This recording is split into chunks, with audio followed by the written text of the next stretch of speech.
Murshidabad food ফেস্টিভ্যালের প্রতিটি স্টলই যেন আকর্ষণের জায়গা। চায়ের স্টলে রয়েছে 18 রকমের চা। শীতের সন্ধ্যেই চায়ে চুমুক দিয়ে কি বলছেন চা প্রেমীরা? আপনার আনন্দে আমাদের উদযাপন। বিয়ে হোক বা পার্টি, বহরমপুরে এবার luxury banquet hall at golden retreat. জেলায় একমাত্র পিলারলেস ব্যাঙ্কোয়েট, আছে স্পা, সালন, ক্লাব মেম্বারশিপের সুযোগও। বহরমপুর শিল্প তালুকে গোল্ডেন রিট্রিট। ঠান্ডার মধ্যে চলছে জমিয়ে চা খাওয়া। চা মানে দুধ চা বা লিকার চা নয়, চায়েরও আবার নানান আইটেম। শীতের আমেজ গায়ে মেখে সেই চায়ে চুমুক দিতে অনেকেই রীতিমতো মুখিয়ে থাকেন। বহরমপুরে মুর্শিদাবাদ ফুড ফেস্টিভ্যালে গেলেই মিলবে নলেন গুড়ের স্পেশাল ক্ষীর চা, নলেন গুড়ের তন্দুরি চা, মাসচকো কফি, মাসমেলো কফি, মাসচকো চা সহ প্রায় 18 রকমের চা। মেলায় শীতের আমেজে ভ্যারাইটিস চায়ে চুমুক দিতে ভিড় জমছে চায়ের স্টলে। সব রকম চায়ের কদর থাকলেও কোন চায়ের চাহিদা তুঙ্গে, কি জানাচ্ছেন স্টল দাতা? আমার কাছে এবার 18 রকমের চা আছে। স্পেশাল বলতে প্রত্যেক বছরই তো নতুন নতুন 4-5টা করে স্পেশাল করি।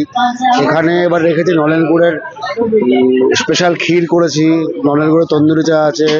তারপর গত বছর করেছিলাম যে চায়ের উপর নাম লেখা, ওটা তো ট্র্যাডিশন আছেই।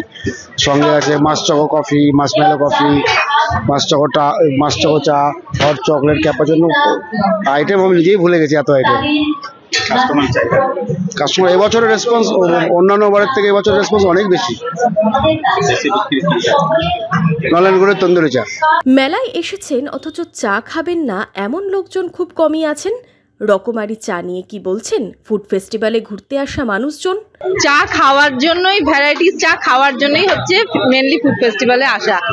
আর এবছরের যে তন্দুরি চা খেলাম, এত ভালো লাগছে ফ্লেভারটা যে বলার না। এবং এই যে স্পেশাল নলেন গুড়ের যে ক্ষীর, যেটা আজকে টেস্ট করলাম, মানে এক কথায় অসাধারণ। এবং আমি কোথাও এরকম খাইনি, জাস্ট অসাম। এবং আমি বলবো যে যারা আসছে তারা যদি এটা না খায়, যে কৃষ্ণদার এই স্পেশাল এই তন্দুরি চা এন্ড স্পেশাল যে নলেন গুড়ের ক্ষীর, ভীষণ মিস করবে যদি এই মেলায় এসে তারা সেটা না খায়। মুর্শিদাবাদ ফুড ফেস্টিভ্যালে অন্যান্য খাবারের স্টলের পাশাপাশি নজর কাটছে চায়ের স্টলও।